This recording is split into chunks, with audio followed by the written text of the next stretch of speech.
All right. Week 1, lesson 2. So this is going to serve as lesson 2. A big thing on this one is we're going to review some quadratics. We're actually going to look at 1, 2, 3, 4, 5, 6 of the SAT questions that you actually did on the most recent SAT. I will post that full SAT to the best of my ability. I will post that SAT up on Schoology so you guys can actually look at those.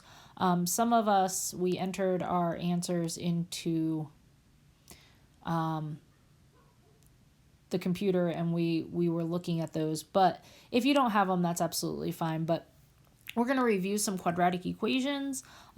Just go through a really quick thing. Quadratics. What's the shape?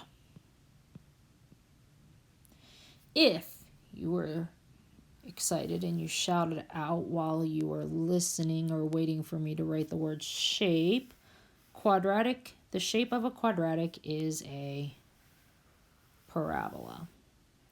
Now, parabolas could either open up like this one does, or it can open down like this.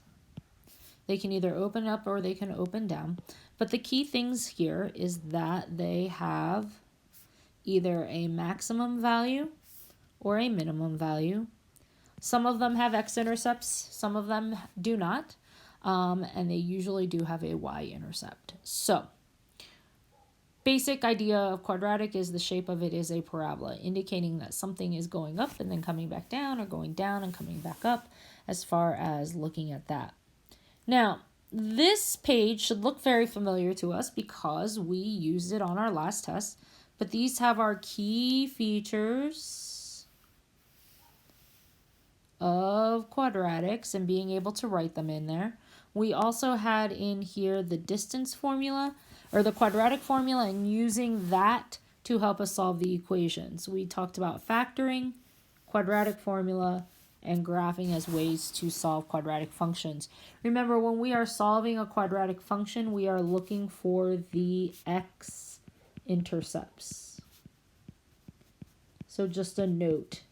So this is kind of the review aspect of it, and I'm just going to rehash this with you. But I basically want to go through 6 of the problems that you guys took on the SAT. And then the problems that I have for you guys to work on for this assignment are actually just 4 SAT type problems. So, starting with the first one. We can look at this equation in number 7. This was on a non-calculator. And we take a look at this equation and we can tell you that it is in what form, class? You're correct. It is in standard form. And if we look at all of our responses, we can see that they are not in standard form. Those 4 responses are in, you're right, they're in vertex form. Now, going from standard form to vertex form, we did that thing called complete the square. That's where we wrote it into vertex form. Now, before I actually even go ahead and complete the square, there are 2 problems that I can eliminate right now, and that's because when I look at this equation, I have x squared plus 6x plus 4. Everything is positive. So that means the square that I complete is going to be x plus something. So that means letter C and letter D can be eliminated from my potential choices. Okay? So remember, I drew a picture and we said, all right, let's put our x squared here. If I take my 6 x's, I'm going to put 3 x's on each side. So that gives me x plus 3. Notice this is plus, so that carries right down there. X plus 3. Now, what did I have to fill in here? I had to fill in 9. So if I have to add 9 to my equation, how do I balance that out? I balance that out by actually subtracting 9. Now, I'm done with this piece of the problem. Now, I could write it in the completed the square in the vertex form, but the reality of it is what's the only 2 pieces that are different? Minus 5, plus 5. Well, take a look here. What's positive 4 plus 9? You are correct. It is negative 5. So that means B was my correct answer. All right. Take a look and read number 12. Remember, you can press pause on the video and actually see if you can solve it yourself. Just in case anybody paused. But if I take a look at this, what form is this in? Yep, you're right. It is in factored form. And factored form gives me x-intercepts. Now, we read this whole problem. The function of f is defined by the graph is in the xy plane. Well, duh, where else would it be? Which of the following intervals contains the x-coordinate of the vertex? So I need to find the x-coordinate of the vertex in order to know where it fits. So, what are my two x-intercepts? Well, the x-intercepts are opposite symbols. So it's at -3 and -1. Now, which one of those intervals fits?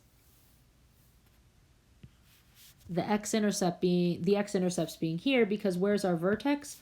Our vertex is at the midpoint. It's halfway in between. So the x value of the vertex is actually -2 because that's halfway between -3 and -1. If I put -3 on a graph and -1, halfway in between is -2. So that value ends up being between -3 and +1. So the stickler on that one is they put that +1, but they did get that -3 because we have to be bigger than -3 but less than 1. All right. Number 15. Now, this was one of the higher non-calculator ones as far as question numbers, and as we get higher in the question numbers, sometimes the problems get a little more difficult. But if I look at this, I can actually mess with this. And the last time I checked, I know how to take x minus k and x plus k. I'm going to leave that 1/3 out front. But if I distribute, I get my x squared, and I get positive kx. But then I distribute negative k, and I get negative kx, so they cancel, and I'm left with negative k squared.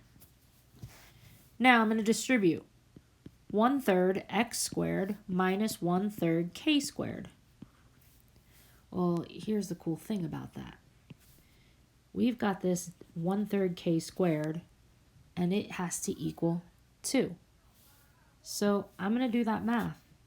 1/3 k squared equals 2. Multiply both sides by 3.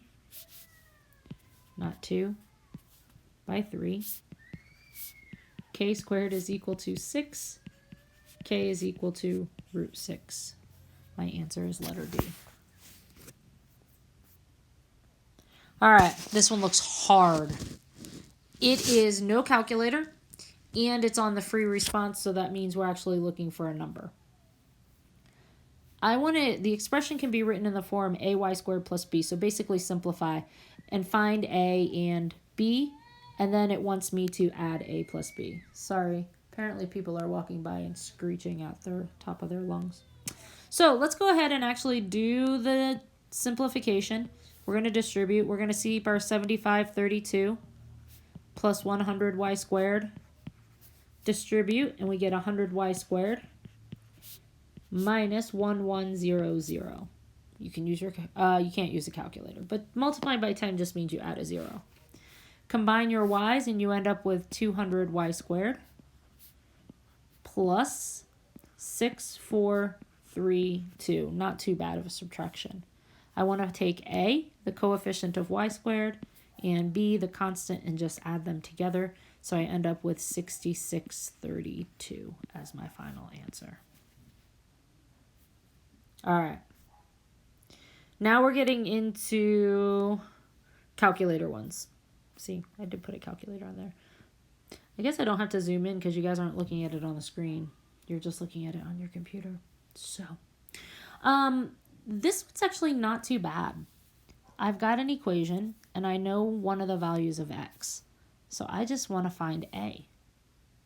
Well, if I know x, and I want to find a, can't I just substitute and simplify? Yes, PK, that sounds like a great idea. A times -3 plus 3, quantity squared, equals 36. Well, if I want to isolate a, I have to undo the squaring first. So I'm going to go ahead and take the square root. And I get negative 3a. I'm just rewriting and flipping these two around. Plus 3 equals 6. Ah, I heard somebody say it. They said plus or minus PK. That's right, because we actually get two answers when we take the square root of something. We get positive and negative 6. So now I'm going to rewrite this into two separate problems. Negative 3a plus 3 equals negative 6. Negative 3a plus 3 equals positive 6. Solve away. Negative 3a equals negative 9. A is equal to positive 3. Subtract 3. Negative 3a is equal to 3. A is equal to negative 1. Therefore, our answer is letter C. All right, last one. Still a calculator problem. It has lots of words. But it gives you a function. It's a quadratic. What form is this in? Yes, you're correct if you shouted out that it is in standard form. The function above models the height after a time t. What does the number 72 represent? So I just want this. What is that? That's your, right, that's your y-intercept. You could go all the way back up and see that standard form gives us our y-intercept. Well, the y-intercept happens when x is equal to x equals 0, or in this case, t is equal to 0. So the object hasn't been launched, it hasn't done anything, it's just at what is it at time t equals 0. So at time t equals 0, is that the initial height, the maximum height, the initial speed, or the maximum speed? Well, what does h of t measure? H of t measures height. So it cannot be c or d, can it? So is it the maximum or the initial? Well, it's the y-intercept. It's your starting point. We've talked about y-intercepts being your starting point. Therefore, this one is A, the initial height in feet of the object. So that finishes our lesson. Now, what's your assignment? Your assignment this week for lesson 2 is a little bit harder than the first one. It's a little bit more than just graphing on Desmos. But what you'll do is you'll open up assignment 2. You'll clearly see that assignment 2 is just 1, 2, 3 quadratic equations. Now, I'm not expecting you to print it off. I don't know if you have a printer at home. I think I have a printer that might print like one page. But that's okay. Do your work on a piece of paper. Take a screenshot. So take a picture of it. Or if you have an iPhone, in Notes, you can actually use their scanning. There's actually a scanner in the phone in Notes. If you go into Notes, it's actually kind of cool. If you go into Notes, continue. Let's go back. Let's just create a new note.